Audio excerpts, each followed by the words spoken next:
Hello, Internet. Gino, that Pinguino Grieco here again with another episode of Deep Listens. And today, we were going to talk about Golden Sun, but it turns out Golden Sun 2 is really long. It's real long. It's real long. It's a... It's like that crack in your voice. It's a Japanese... It's a Japanese-ass role-playing game. Mm-hmm. So we're going to go ahead and give ourselves another 2 weeks to make enough progress so we feel we have something to discuss about it. And in the interim, there's a game we promised we would discuss that we hadn't up until now, and that is Farewell, the Life is Strange prequel that was added on to the Life is Strange, the other Life is Strange prequel, the prequel. The prequel of the prequel. Yeah, the DLC prequel. The end of the prequel, that one. The bonus episode to the prequel, which is a prequel to that one. Yep. Yes. This takes place even earlier than the events of Before the Storm. It's before the Storm. Yep. So, with that in mind, I am joined, as always, by M, the good friend, Palladino. Oh, thanks, Gino. Happy to be here. I don't like this. Sorry. That means by contrast. I am joined by Noelle, the medium friend, Grieco. Ow! Why am I only medium? Because I am also joined by Pete, the bad friend, Busby. Hey. Go 76ers, yes. Foucault. Pete, your voice is sounding a little deeper than normal. Fun fact. You all right? Do you have a cold? Fun fact for everyone. After writing The Wasteland, T.S. Eliot started wearing green face powder and lipstick. According to friends, he thought it made him look more interesting and modern. What a fucking weirdo. That's not an animal fun fact. I got a link to it. Y'all can check out if you want. Did Pete actually give you the fun fact? I mean, Pete just gave his fun fact. I don't know what you're talking about. Okay. Pete just gave you his fun fact. Very realistically and totally Thanks, him. Pete. You're welcome. Good job, Pete. Way to go. Sorry that you're the bad friend. You're welcome, Muay Thai. Muay Thai, kickboxing, gym, weights. So, before we talk about Before the Storm, let me check my emails. Oh, we don't have any emails this week. That's your fault, listeners. Damn. Jesus. This is a call to action. We need you to send in emails. We need you to send in feedback. I can do an email. You feel that strongly about it? I do. And Please do. Please do send in. I'm going to wait. Let me check real quick to make sure we don't have any comments on the YouTube chat. On the YouTube. YouTube. We have a YouTube? We do. Everything here goes straight to YouTube. Oh. Yeah. Welcome to the show. Every day. What's our YouTube account for the listeners? It's That Pinguino TV. There you go. It's the YouTube channel I had from years funny, ago. It's not TV. It's just your voice. Well, it used to. There are videos there if you want to learn about Final Fantasy VIII and how to break it.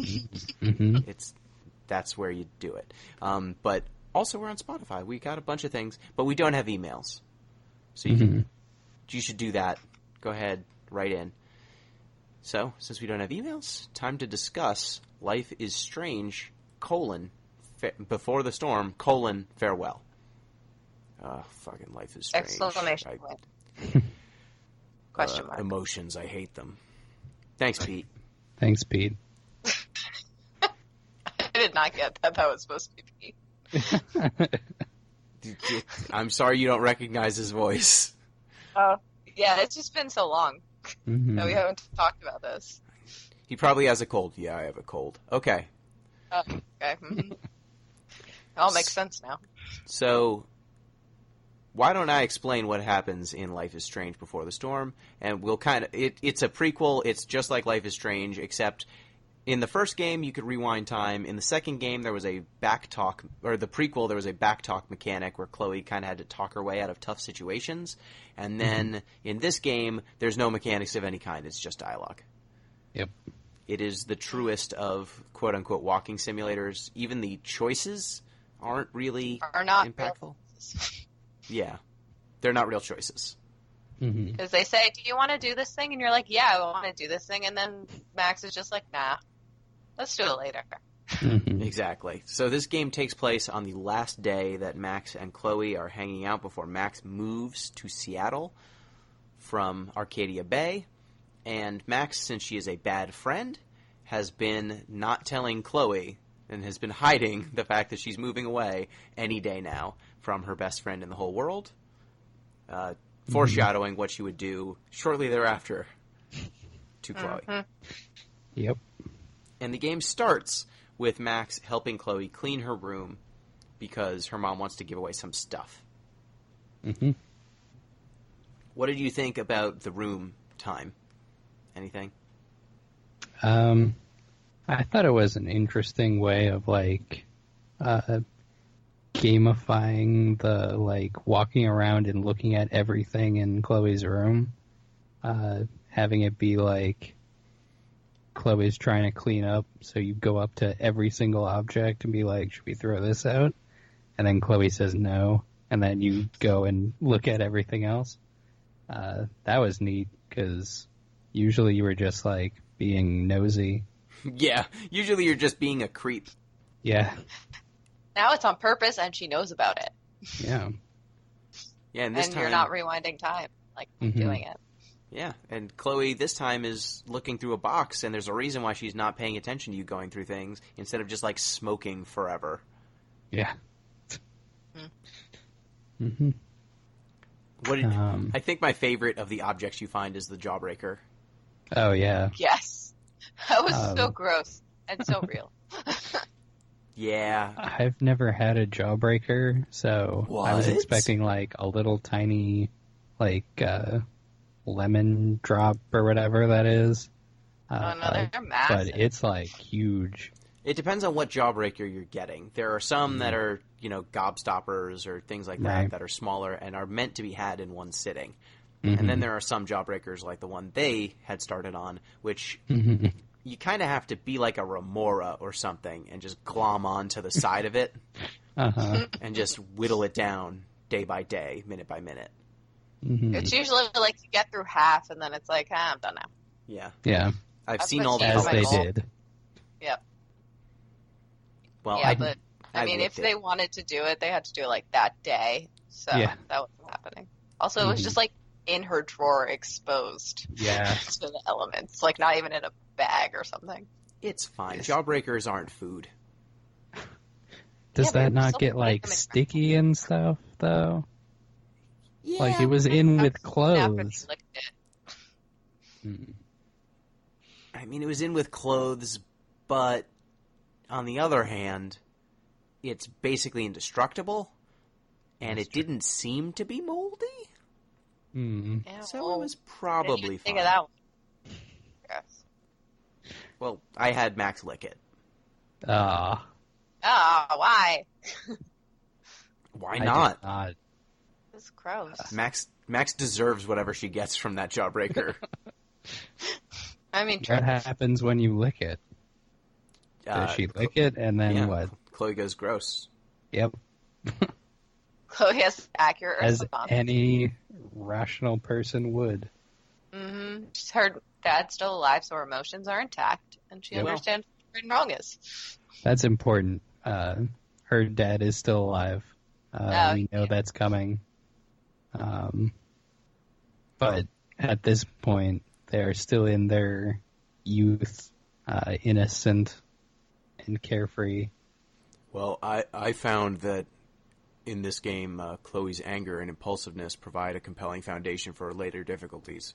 So you kind of see even now in the room, she can't part with anything, and she's offended when you actually try to give away her things, which is ostensibly the reason why they're there. You know? Go 76ers. Well said, Pete.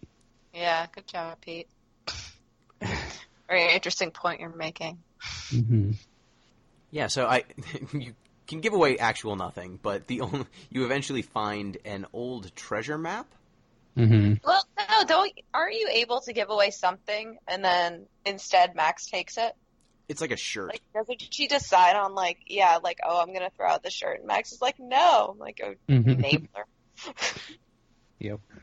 It's cool. That's a cool shirt, but it's falling apart. I want it. Yeah, but it's mine now. Yeah, so you eventually find, I think, part of a map, and then you need to find the rest of it. And you find this piece of paper, but it only makes sense if you have these pieces to, like, dig up the treasure. It's an old treasure map because Max and Chloe were all about that pirate life when they were younger. And so it Still sets you... about that pirate life. That's true. Chloe's always about that pirate life. Yep. Pirate for life. Sets you on this little adventure to find all of these objects that you need to dig up the buried treasure. And unlike the games in the past, like on your save screen, there's no little memos, you're not getting texts. This really is a much more stripped down product than the other games. You basically are just on rails doing the things and nothing to be done other than that. You can explore the rooms. You can tell. Sorry. Go ahead. You can tell that this one was just to show like the friendship between Chloe and Max. Like that was the entirety of the reasoning for making this. Was like, okay, you've seen what happens to Chloe when Max is gone, and you've seen what happens when Max comes back, but like you've never seen them in like the height of their friendship. So like here you go. Yeah, I get it, but it's so bare. I expected there to be just a little more in spots. Like after this, you go and you try to go up to the attic to get an amulet that's needed to reveal the location of this buried treasure. You can go through Chloe's stuff. You can go through Chloe's mom's stuff. And it's interesting to see Chloe's mom's room with William's stuff in there instead of Step Douche. Yeah. Yep. And all the stuff that's like still like very prominent that you have to fish out of drawers and out of the garage later on. Yeah, and all of their finances are pretty much okay, are like relatively okay. Yeah. Yeah, turns out everything used to be good for Chloe. But you do find the precursor to Chloe's hair dye, I think. Her Bluebeard hair dye. Oh, yeah. Oh, yeah. Oh, yeah, she was called Bluebeard. Did we say that? No, but that's her Bluebeard? name. And then what was Max's? Old Max Silver or something like that? Yeah, something like that. Old Max Silver. Yeah. Allow me to say that the best part of this game, Billy the Squid, is objectively a great name for a squid. Yes, Socrates believed that that's the case. Thanks, Pete. I didn't know Socrates had an opinion on Billy the Squid, but now we know. Well, he did. He did. The more you know. He was very into squids. So you go up to the attic. There's not much there other than to like move a couple of objects out of the way so you can get this pendant. I liked the idea of this pendant kind of hanging in the attic, and it made Chloe's house, which until this point is one of the main locations in Life is Strange, but this episode did do a good job of kind of making it magical in a way, the house itself. Yeah. That's interesting. Like having... Go ahead. Sorry. No, go ahead. No, you go. No, you go. No, you I'm do gonna it. go. I lost my train of thought, seriously. Just go. I liked that having a pendant hanging in the attic, not just in a drawer or something, it lent this air of... It made the pirate fantasy come to life, I think. That Chloe and Max actually put effort into it. Like, you have to go up into this crawl space to get into the attic, and getting there is a little bit difficult, and once you're there, there's all these kind of spooky objects just kind of out of view, because it's just a dark, dusty attic. Nothing particularly special about it, but kind of wandering through the past and seeing this relic hanging amongst the cobwebs, and with a clear view of the backyard through this open window. Like, the lighting was just really well done, and it made what has to this point been a house in disarray, at least in terms of our opinion of it and our view of it, or just a very domestic space. It turned, and maybe it's mostly I think the attic and the backyard both add this air of magic. And the magic is all made out of Max and Chloe's friendship. Yeah. Yeah, I was going to say, this really shows the loss that occurs when Max and Chloe separate. Because, like, their friendship was magic. Like, just from this very short bonus episode, like 1 hour bonus episode, like, you could tell that their friendship was something special. And, like, they really understood each other, and they really, like, embraced each other for all of their weirdness. And, like, made magic together and, like, explored the world together. And it's just very, very sad that you know where it ends up. Yeah. Damn it, Max. Ruined everything. I found that the worst part was that the cliche that friendship was the real treasure the whole time is what this game is going for. Is that what the game is going for? But if you need any further evidence that Max Caulfield's a bad friend, Farewell is ready to give it to you. I'll leave off charges that the characters are emotionally stunted. The other games prove it well enough, and Max is only 13 in this installment, and what 13-year-old is not emotionally stunted? However, even at 13, Max should know better than to potentially neglect to tell her best friend that she's moving away. Like in Before the Storm, here we have a choice that really isn't a choice. Tell Chloe, better yet, tell Chloe as soon as you know. I can't imagine the Caulfields sprung that decision on Max 3 days ago, so why delay in telling Chloe? If I were a charitable person, which I'm not. Which I am not. I could argue that Max did not expect William Price to die today, and so within the context of not crushing Chloe completely, hey, spoilers! Max's decision to stay silent makes sense, but that's only within the context of waiting until today, which is already way too late to tell her. Damn it, Pete! You didn't get there yet. Spoilers, Pete. God. But before we talk about that, I'm just gonna say, like, even in growing up in like all of you 2000s babies are not gonna understand this, but 90s and earlier, 90s like, babies will get it. It sucks when your friends move away, but there are ways to stay in contact. Like, it's not like they still had. Last time I checked, letters are still a thing. Like, pretty sure they have phones. Pretty sure they have computers. Yeah. Like, it's not like their friendship had to just fall to the wayside like it did. Yeah, but it's not... And also, it didn't have to be so dramatic that Max, like, didn't tell her from, like, however many weeks or months she knew for. Because their friendship could have been maintained had they ever been, like, put in on both sides. Yeah, I mean, it's not even that it was that difficult. It's not even like she had to send letters. She had a phone with her phone number. Yeah. They had texts, and apparently a limitless text plan. It was fine. I mean, honestly, I had a friend that moved to Hong Kong, and we still found a way to communicate. Weird. And and somehow, like, not that far away from each other, they're having issues. Yeah. Yeah, isn't also, Max... like, visiting. Like, she's acting like she can never come back. Like, I'm pretty sure an invisible wall does not, like, come up around Arcadia as soon as you leave. Yeah. Arcadia Bay is also not that far from Seattle. Like, in lore, I don't think Arcadia Bay is a real place. But it was only like an hour or two away from what they were saying. So she could have easily made that trip, like, you know, to see her grieving friend for... Well, we'll get to the grieving. We'll get to that. Pete jumped the gun. Well, like, the drama was so unnecessary. Like, I get it. I've been a teenage girl before.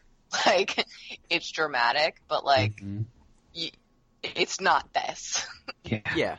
And I think we learn here that this relationship, it seems like a lot of it was Chloe's imagination that added to it. I don't know how much of it. At least Max doesn't seem to be adding too much to the overall pirate aesthetic. Like, Chloe draws her in to this day. Well, I feel like that's their friendship dynamic.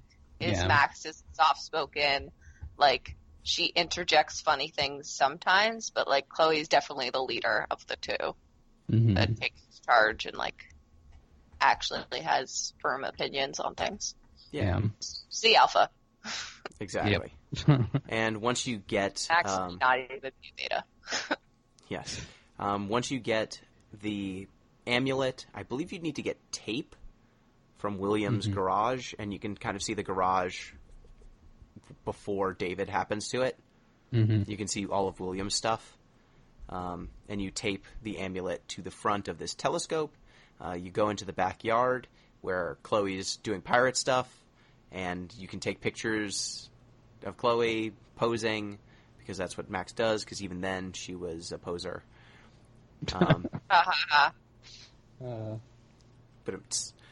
But sick burn. Once you get the telescope, you're able to go into this kind of crow's nest, which is I think it's just the jungle gym in Chloe's backyard. And then you use the telescope, and on the on the amulet, they drew a scene that only makes sense if you overlay it on top of Chloe's backyard, so you can see where the X marks the spot. So you kind of have to align things, and once you're looking through the telescope the right way, all of a sudden her backyard turns into a pirate ship. Yeah. Very convenient. That was really cool. It was not a different season, or the trees haven't changed or grown or anything at all altered. Very convenient. Well, they needed to use their imaginations, you know? Yep. Which, again, I think overlaying this magical scenario on top of their real world, it's a really clever idea. That's actually something that I would love to do someday, you know, with my kids or something. That's a really clever way of making the world pop a little bit more. So they dig up this buried treasure, and what's the buried treasure? It's a time capsule, basically. They buried like a lunchbox originally, and then Chloe's dad dug it up and buried like an actual thing in its place. He's a gem. Yeah, he's such an amazing gem of a person. He's such a good dad. And there's cassette tapes and a letter and a bunch of stuff from them as children. But children's like 5 years ago, like when they were 8. Yeah, 8 more children than they are here. Well, so you see Chloe's dad, I think when you're outside, right? Like when you're looking for the buried treasure? Or am I wrong? I think it's when you come back in that you see him. Oh, is it? Yeah, you see him get his keys and go. No, because you talk to him first. Do you? Like, you have, like, a little conversation. You definitely have a conversation. Because I was just like, oh, like, he's so cool. Mm. He was, like, joking around and, like, being a pirate. And I was like, hi, you're so embarrassing, but, like, also awesome. Yeah, that definitely happens. I forget if it's before you get to the backyard or if it's after you come in from the backyard. But I think you definitely have the conversation before, because you open up the time capsule and then you realize that William has upgraded it. He isn't there when you've already opened it. Mm-hmm. I don't remember that at all. Yeah, he's cool. He's a cool dad. Yeah, he makes breakfast he's a and super stuff. Cool dad. He's awesome, and he didn't deserve this. But it's like, then you see these amazing things that Chloe had in her life, and they both got taken away at like the exact same time. Yeah, and it's like, all right, I get it, Chloe. I understand where you're coming from. Like, all the bad decisions that you made and all the rebellion, like, I get it. Because you had these two, like, amazing people that made your world so special, and then they were both gone. And even though she had her mom, it's, like, not the same. Yeah. Yeah, and you can see in this time capsule that despite the fact that Chloe is the alpha, they definitely did a good job of bouncing off one another. Even though, like, Max's letter is really mundane and Chloe's letter is well-written, and even then it seems like Chloe is much smarter than Max, though she has discipline problems in school. All that stuff is nice foreshadowing. Yeah. And they also had, like, a story that they made together. Oh, yeah. the teacher was like, cool story, but like that wasn't the assignment. Yeah. That was actually up in the room, I think. Oh, was that where it was? Yeah, that was like the book report gets stolen by a squirrel and they go into the sewers. That was cute. Did you read through that whole thing? Yeah, the Choose Your Own Adventure. It was great. Mm-hmm. It was an actual Choose Your Own Adventure. In this Choose Your Own Adventure game, which is neat. Choose Your Own Adventure book. Yeah. That should get you an A. Mm-hmm. Even if the assignment isn't right. Yeah. I agree. And the teacher's note was just like, this is cool, but do the book report next time. Yeah. Like, remember that assignment I gave you? Yeah. Still cool, though. No, I think I'm just going to do Choose Your Own Adventures of increasing oddness from here on out. Mm-hmm. Good point. Guys, I really want to bring up just a small topic here. Yes, Pete? Really, the whole game is a question of memory. How do we preserve experiences that are necessarily impermanent? Pictures, tapes, time capsules, prequels. Mm-hmm.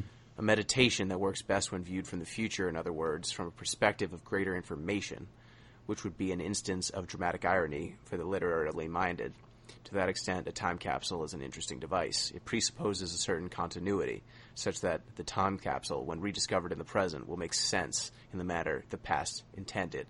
What happens when the future is so radically different, for instance, because someone died or moved away, that the time capsule assumes a radically different significance?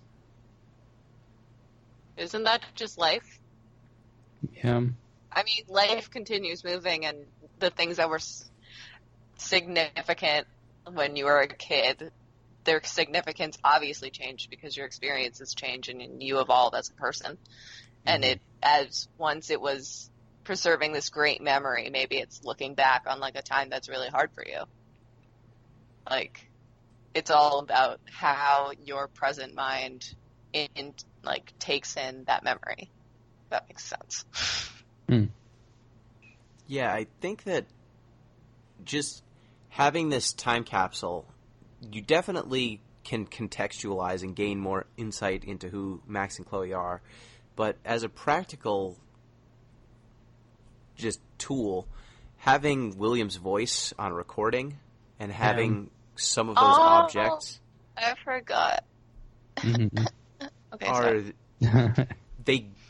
All of these objects gain importance that they obviously didn't have when they were buried. And the importance is so clearly amplified in some and brought down in others just because of the context that's about to shift here. Mm-hmm. And in some ways... Oh, go ahead. No, I was just going to say, I feel like that just continuously happens through life. Like, I have...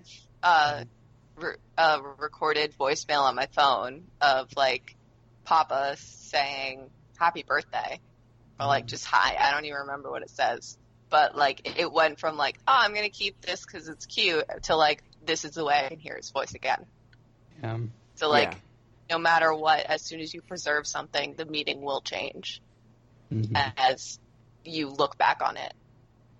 And I think it's interesting because I have a similar message on my phone from the same person, and I think having those elements, having something that's semi-permanent, though the experiences are impermanent, and in some ways the mediums are, they're less impermanent than the people who made them. Mm-hmm. And so for those who survive, having this token that they can play back, and even if it's for pure nostalgia, kind of evoke a memory of this person who they miss, all of a sudden things like time capsules take on a meaning and an importance that they wouldn't otherwise. And I think that they're already kind of a cool thing to do, but I think that if there's one thing that this game and this series kind of impresses upon you, it's that the people you love are not to be taken for granted ever. Mm-hmm. Yeah. And creating those memories is important. But do you think preserving those memories is important. Yeah. But do you think that this the urge to look back and remember a time when things might have been simpler, or when you didn't necessarily realize that time was so restricted. If that urge is a little bit navel-gazy. Mm-hmm. Can you use another word?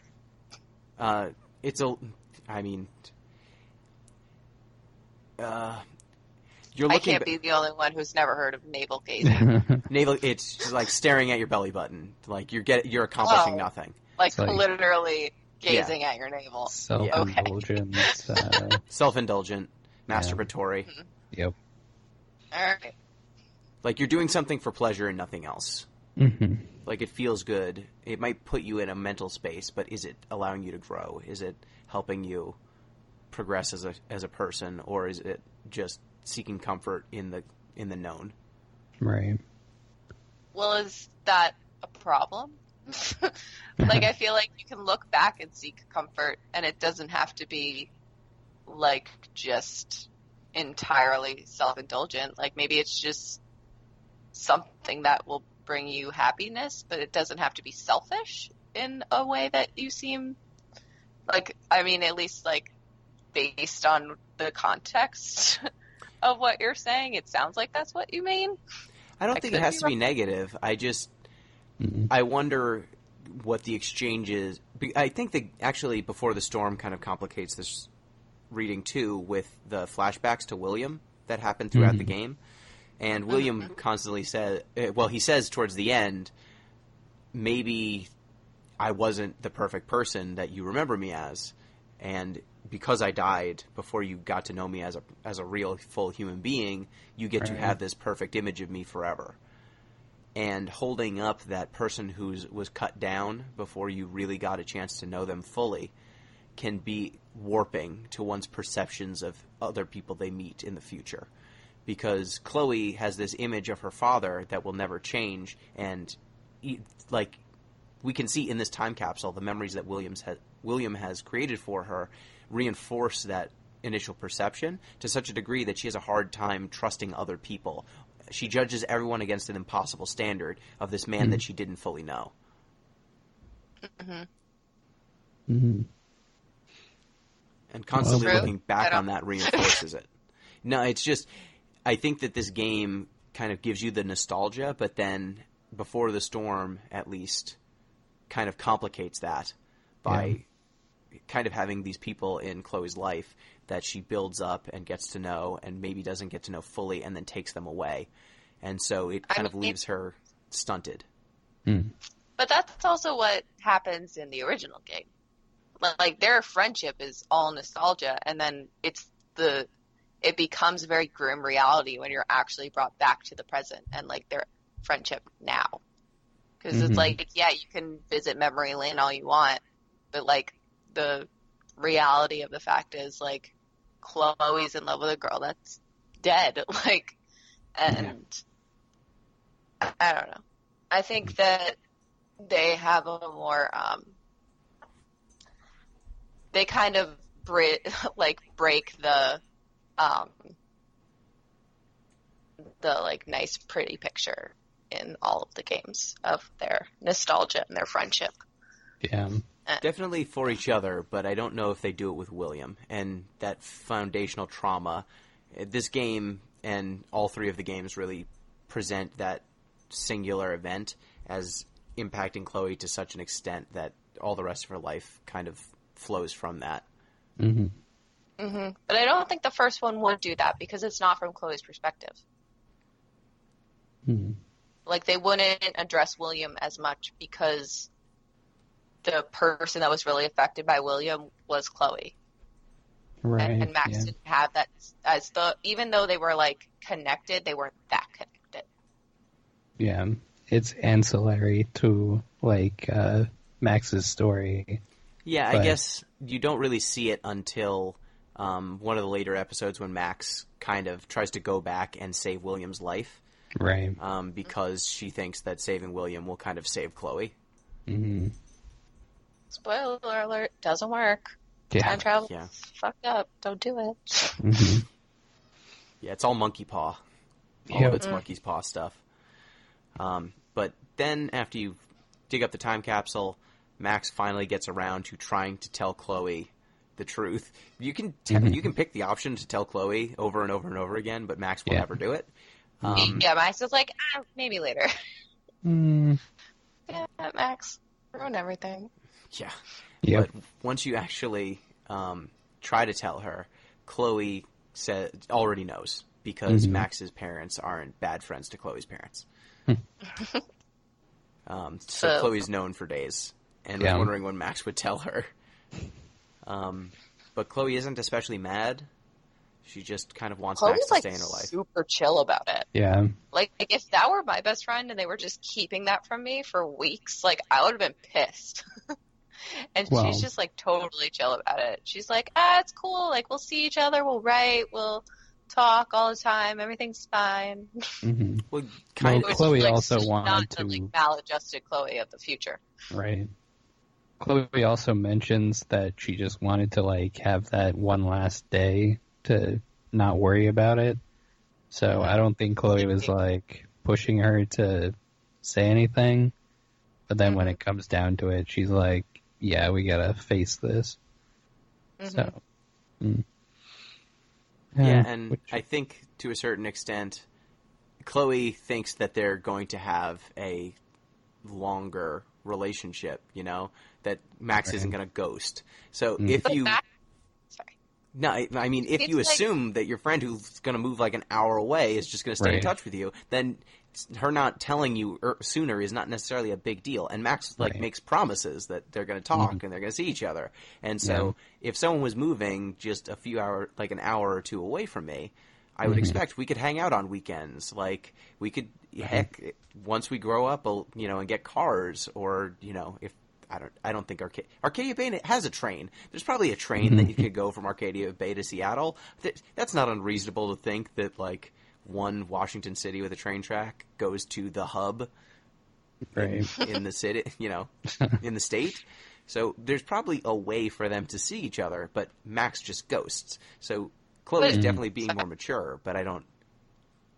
Her expectations are reasonable. So it seems as though from the very beginning of this story, like this particular, like Farewell, that Max has given up on the relationship and Chloe has not, and that's evident, I guess, throughout the rest of the series. Because, like, the only reason that Max would be so afraid to tell Chloe is if she thought this was goodbye, like forever, and Chloe, thinking that they're best friends and they're going to stay in touch and whatever, like, she's not concerned because she's like, nothing's going to break our bond. Where Max is like, you know what, an hour, that seems like a sufficient amount of time that I can't travel and our friendship is over.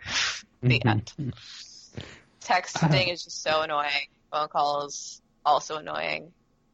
I don't know. I didn't really get a sense of that. I felt like my interpretation of events was like Max had every intention to keep up contact, and then William's death sort of threw a wrench in everything, and with her leaving at the exact same time that was all going down, it's like distance as well as what do you say to a person that you just left at one of the darkest times in their life. Let's talk about that darkest time. I was going to say, let's pause and explain. Let's actually explain what happened. Yeah, so turns out this day, and right after you tell Chloe that you're moving away, you learn that Chloe's dad has been in a car accident and has been killed. So it turns out this is the day that you go back to in the first game. And but look you're not back wearing on. the same clothes, so... Yeah, everything is different. Everything is different because this game was made with Unity and not with Unreal Engine, so they redid it for some reason. It seems like some of these things could have been done so that there was continuity. Last time I checked, you can go back and replay a game and then just, like, check, like, oh, what color shirt is she wearing? Is she wearing a headband? Is she not? Like, figure it out. Also, Max's shirt is great in this one, by the way. It's like a little character, and It's trapped in a cage and it says "Release me" on it, and I really want that shirt. That's all. That is it. Thank you. Since we were commenting on it. Yes, but this is the moment that kind of sets Chloe's life and the events of Life is Strange into motion. And speaking of William's death, the decision to leave him as a presence, there are only pictures and recordings, is an interesting one. Really, he's already left Chloe's life, as we in the future already know. And soon these mementos will be all there is. Thus, his absence is literally extended into the present as a presage of what's coming. That's really good insight. I thought that they saw him for at least like a minute.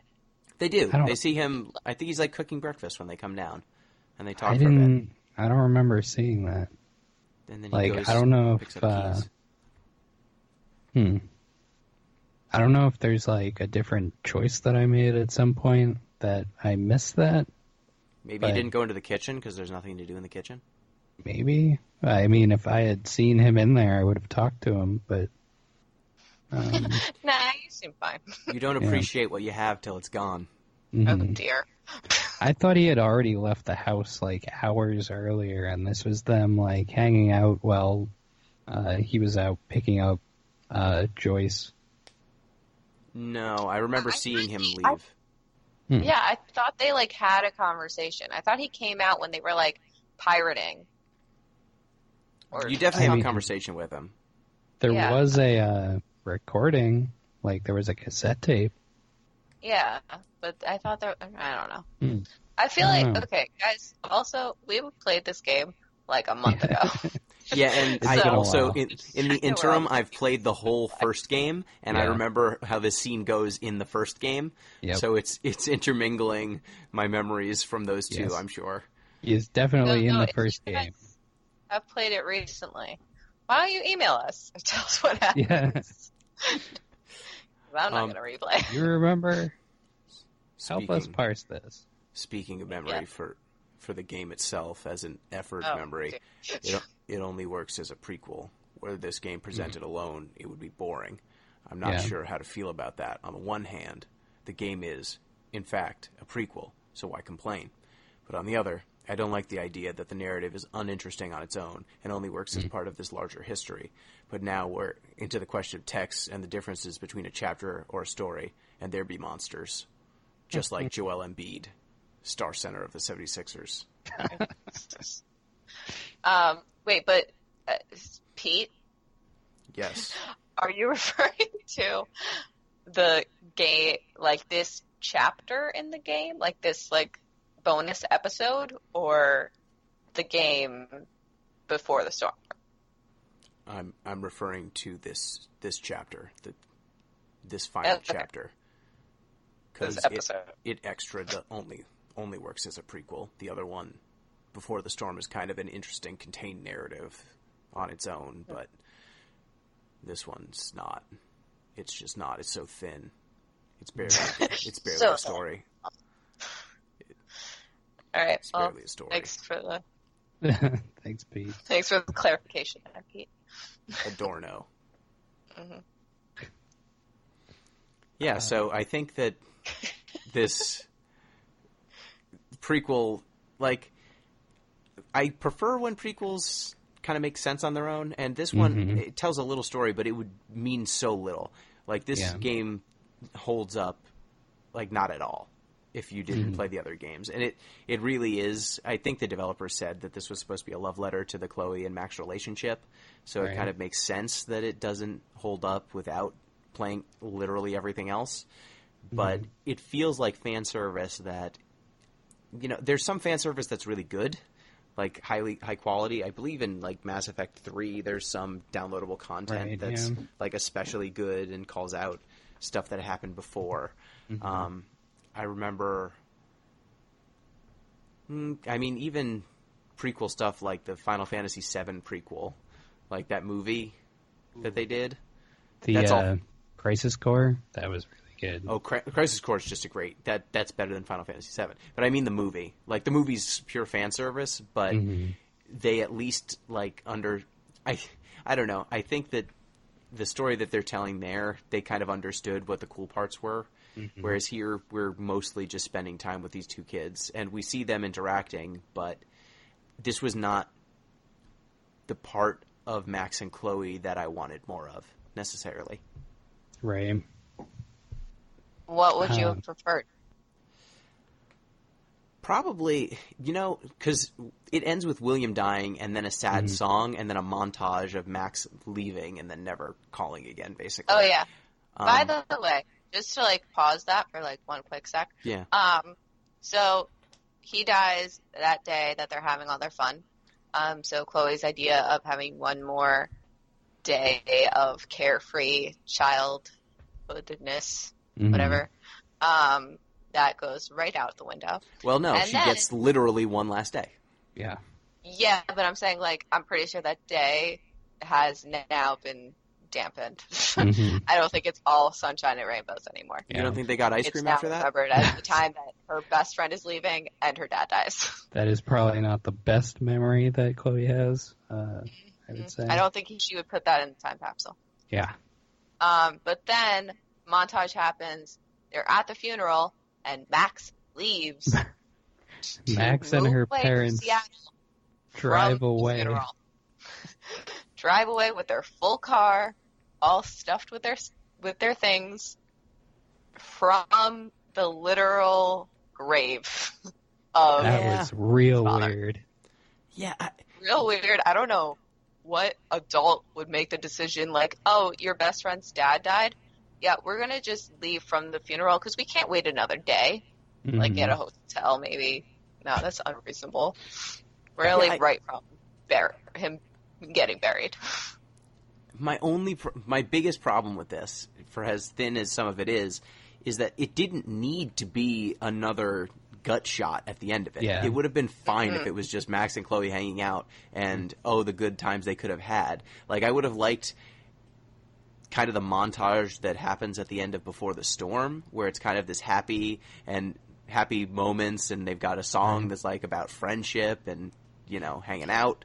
Mm-hmm. I would have preferred that. To see a William montage. Yeah. I would have liked to just hang out with him for the day. Mm-hmm. Yeah, just hang out with Chloe, Max, William, and Chloe's mom. Maybe they go on a camping trip. Yeah. Or something like that. Maybe we meet Max's parents. Who knows? Yeah.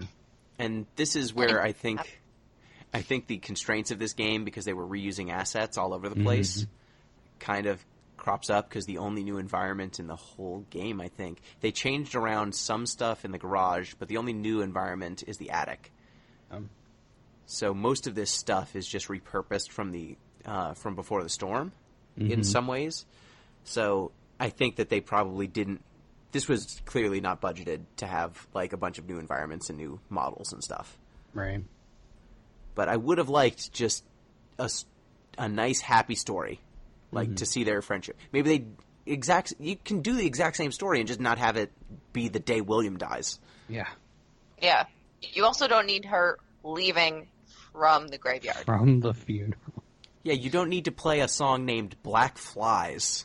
The songs are really Is that what plays? I have to say. Oof. The music is quite beautiful that they play during these montages. They do, but the words are like "Black flies on the windowsill" is who we are, who we are, who we are. I'm saying that it's a happy song. I said it was a beautiful song. I know it is. It's a really good song. To Adele. I listen to it regularly. I didn't need. I was enjoying myself. I was happy. Oh. No, you cry. I knew that Max was lying. I knew she was lying to her best friend about they were going to hang out and be friends and talk. But I could have lived in it for an hour and a half, which is how long this game takes. Maybe that. Yeah. But no, the game has to do it to you again. Yep. Right in the gut. Yep. Just one more time for good measure. Mm-hmm. Even though they did this how many times? Yeah, just in case you thought anyone could be happy in Arcadia Bay. No. Yeah. Not today. Never Chloe. Sir. Not today. Some people can be, just never Chloe. Yep. Never Chloe. Never Chloe or anyone around Chloe. Mm-hmm. Anything Chloe touches turns to darkness. Yep. Yeah, so I think that's all we've got for farewell, and that's all I have. Also, thanks, Pete. Shoulder tackles, Muay Thai kicks, shin kicks. Yeah, so I think that's all we've got for Life is Strange. So. I don't think we're gonna have to revisit it again. Maybe we'll visit Life is Strange 2 when it finishes eventually. Yeah, I started watching the beginning of that. I stopped because I figured maybe we would play it at some point. We definitely will once it's done, but I don't like playing episodic games as they come out. They're finished. Yeah. You're a binger. It's a binge watch.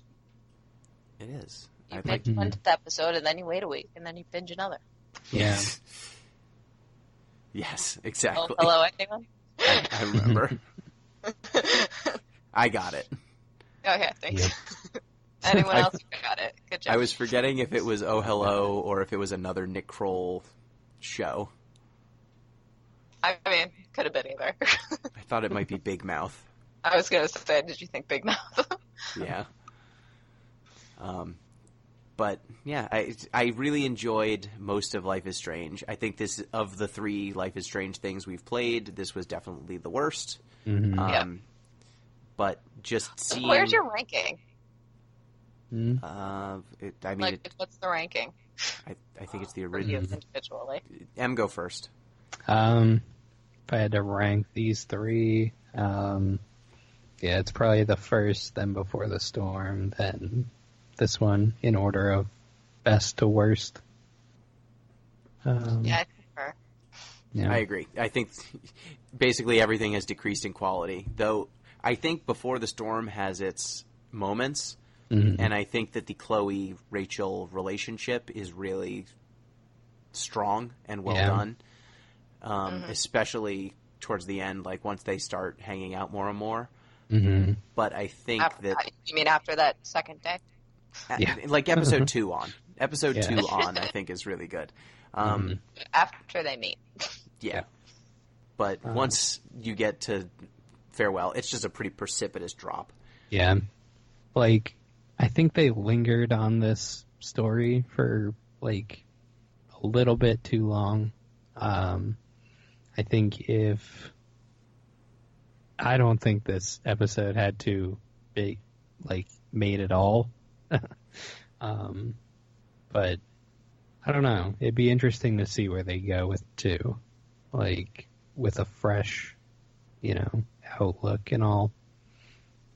Yeah, I'm excited to see from the second one, if I play it, if they continue on this route of, like, you have a trauma in your early childhood, and then it fucks you up for the rest of your life, and then and also, like, the person you are is completely defined by the relationships you have. So I would like them to, like, branch out from that.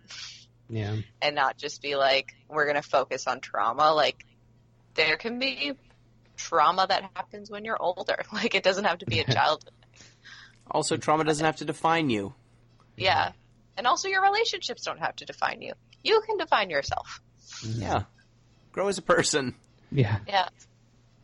And this was our motivational speech. Thank you so much for listening. Yes. Thank you so much. And just a reminder, if you want to get in touch with the show and remind us what happened in this game, you can do so at DeepListensPod on Twitter, deeplistens.libsyn.com. We've got our comment sections and deeplistenspodcast@gmail.com. Thank you, M. Thank you. Thank you, Noelle.